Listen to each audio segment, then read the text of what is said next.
Hi, Doctor. How's it going? What? What do you mean they escaped? That's okay. I will go after them myself. Can you tell me the password for the space colony control?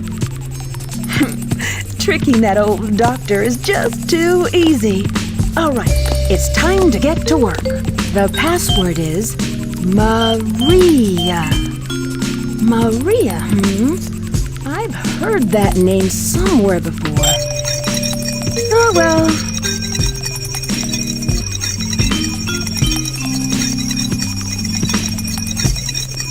This is it. Research Project Shadow, the ultimate life form. Let's see now. What in the world is this? This can't be right. Just what is Shadow, anyway? I guess I'll just have to take the last pieces of the Master Emerald. Greetings, I'm Solidus-Skully, and welcome back to the Sonic Adventure 2 commentary. Project Shadow with a different picture. Something's going on here. But we don't have time to talk about that, because now we have Mad Space. Rather infamous level, for plenty of reasons. First of which being is your hint monitors. They're either in reverse or they flat out lie to you. Oh no. The second reason is the very spacious design making the Emerald radar problem slightly more exacerbated, and again, a slight point towards those who go, oh no, looking off on Emerald radar, this makes this game impossible. Plot hole! Detector readings are reversed. Yes, I've already explained that, you little bastard. Do not take my commentary job. But yeah, the third and final reason is, well, I don't really have a third and final reason. Actually, no, wait a minute, I do, because I just remembered it. Thank Nomine. I do apologize for the rain that's currently outside. We're in the middle of October, we should be past the fucking rainy season at this stage, whatever. Anyway, I hope the outside elements do not distract too harshly. But it's been a bit of a pisser today. A relative Silent Hill downpour, if you will. But yeah, the other thing I wanted to talk about in regards to Mad Space is, of course, gravity. Our good old friend, gravitronic fields. Yeah, Rouge is actually influenced by the polarity of different little planetoids in this little sphere of the space colony arc. Although it is quite curious, some parts of it has vegetation on it. Artificially done, I assume, so I guess they were plotting on having different biomes, sort of occupy the spaces, you know, throughout this titular Mad Space. Well, at least I assume that's what this is called, but in any case though, yeah, the gravitational pull of planets. When you cross to the southern hemisphere of the planet, your controls will be reversed. So yeah, that creates a bit of an issue when you're trying to orient yourself correctly, or if you're, you know, just trying to go about your business finding the emerald shards. But, to my knowledge though, and again to Sonic Adventure 2's slight, if untested defense, this is about the first, well, I mean, at least the first major video game release I can recall anyway, that actually has, you know, gravitational, you know, walking around spherical planets going on. I mean, the other obvious examples are, you know, Ratchet & Clank 2 and 3, which also had that, and, again, pulling from the obvious platformer one that everybody likes to give a bit of dick suck, dick suck, dick suck. You know, Mario Galaxy, which everyone goes, oh, well, potentially best Mario game until Odyssey came out. Well, and then again until the next Mario game comes out, because that's just the sort of thing Nintendo fans do whenever a new Super Wario or Zelda-rio or Super Smash Bros. Comes out. It's literally the best thing ever. It's better than sex and your dick will explode, and then they just move on. Why? I have no idea, but either way, it is kind of cool to see that, you know, Sonic, ever the forward-thinking franchise, likes to experiment with new things. Though it is kind of funny, actually. I remember hearing, not too long ago, when I was researching interviews, you know, from Insomniac Games in regards to some of the Spherical World stuff for Ratchet & Clank 2 and 3. Yeah, around about the point when Mario Galaxy came out in 2007, I'm not really sure what happened, but it was a sort of thing where Insomniac said, oh yeah, taking a bit of influence from Ratchet & Clank, huh? You know, in that cheeky little Insomniac way, and then when asked about it, Shigeru Miyamoto was like, oh, what's Ratchet & Clank? Is that a PC game? Yeah, clever little bastard. Covering your tracks quite well there, Mr. Miyamoto. We don't play games from video games, we do it from garden logic, or whatever Nintendo's divine philosophy is. Yeah. Well, Yvonne et Niage, as that hint just said. I don't really have too much else to say about Mad Space that just isn't already it. I mean, I like the concept of the stage, the execution just leaves itself to be a bit fucky. Well, you know what, so I don't stay completely silent throughout the rest of this, yeah, I might as well go back to that little Nintendo tangent that always fucking bothered me when it came to Nintendo's franchises. Like, every time a single new Nintendo main series, you know, Mario or Zelda game or whatever comes out, like, everybody fucking sings its fucking praises to the high heavens. You know, even some of the more controversial titles like, say, Mario Sunshine or, you know, Skyward Sword or whatever. But again, it's only ever after a couple of years do people really start to reevaluate and actually think about the game design of these specific Nintendo titles, unless it's like either really niche, you know, akin to something like Kid Icarus Uprising, or something that's really fucky like Metroid Prime Federation Force, or like Star Fox Zero or whatever, where it's co-handled by somebody else.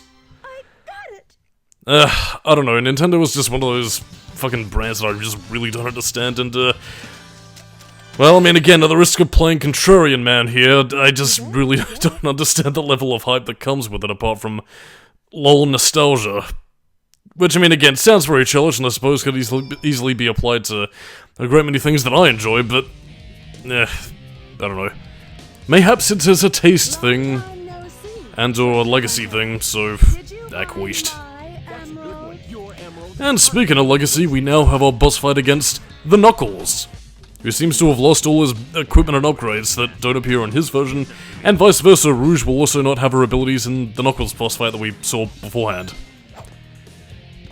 In any case though, I pretty much said my piece on everything that you need to do with this boss fight. The difference with I can't really remember what Knuckles' special attack was, but it was basically where he uses this little lightning power-up if he gets enough rings, so yeah, watch your back. But I believe in a similar vein to Shadow, he won't use this attack unless he either gets enough rings, or you take down his health enough for him to really warrant it, so yeah. Yeah, the rival fights aren't exactly the highlight of video game boss design, but by that same token though, they take the simplicity and work it really nicely. Which is more than I can say for Sonic Adventure, but that's neither here nor there. In this case, and you see, Knuckles can use the drill dives too, just like Rouge. Oh well. If there's anything else to say, cool music going on. You can get Knuckles' little sunglasses down there, except now we're being blown up with super hot steam. Delicious. But yeah, all that aside though, just to talk about any random fucking things, I do plan on getting the Dark Side story finished tonight, so, you know, hopefully as soon as we finished handing Knuckles an ass buffet, then we can finally have Rouge reclaim her jewels. But yeah, unlike the certain boss fight that will happen, you know, akin to the whole Tails vs. Eggman thing we saw in the Hero Side story, yeah, there is no real winners or losers, although more accurately, there is only one winner, and that's just more to do with the cutscene. That, unlike the other one, I will actually talk over because it's the exact same cutscene that Rouge experienced before, just with Flying the Freedom playing. Well, okay, I mainly wanted to talk over this cutscene for two other specific reasons, the first of which is OTP! OTP! And the second of which being, well, something that's going to be coming up right soon, and I'm pretty sure anybody who's played Sonic Adventure 2 does know this, because this is another churlish mocking point from Also Wacky 2010's internet reviewers, and this right here. Rouge falling down? She can fly! But yeah, a little bit of a scientific fact for you. Bats can't actually fly when they're falling down, you know, onto their back. They need to be, you know, body frontward so they can actually use their wings to flap and, you know, accentuate air, pushing, momentum, that kind of thing. So yeah, that's why Rouge didn't immediately fly up. She could have flip jumped, but again, as you saw with the whole slow-mo thing going on right there, well, yeah, Knuckles was quicker on the draw and saved her, like the chivalrous little guardian man he is. No matter what you say, it sounds crazy. Don't call me crazy, you little son of a bitch! Anyway, it's a good thing none of those emerald pieces— oh wait, no, I tell a lie, they wouldn't have fallen off into the lava pit because it's being blown up by the lava updraft current. The Master Emerald, and it's variable size changing powers, but you do actually learn later on in the game that Knuckles does actually have the ability to alter its size, you know, so he can keep it with him at all times. So yeah, at long last, Knuckles can be free to go where the wind takes him. We should get going. Although that does actually get a bit of a development in Frontiers though, so stay tuned. OTP. Anyway, cutscene go now.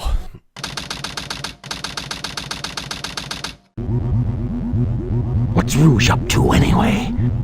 This is strange. It's showing energy readings from 2 separate Chaos Emeralds. Did they really think they could trick me with that fake emerald? Wait, Shadow! I'm the one who should be telling them the end is near, not you! Now is the time to end this long drawn-out battle and mark myself a place in history as the ultimate genius! Something happens, I'm counting on you to finish the job. Hurry! The moment for attack has come. It's now or never!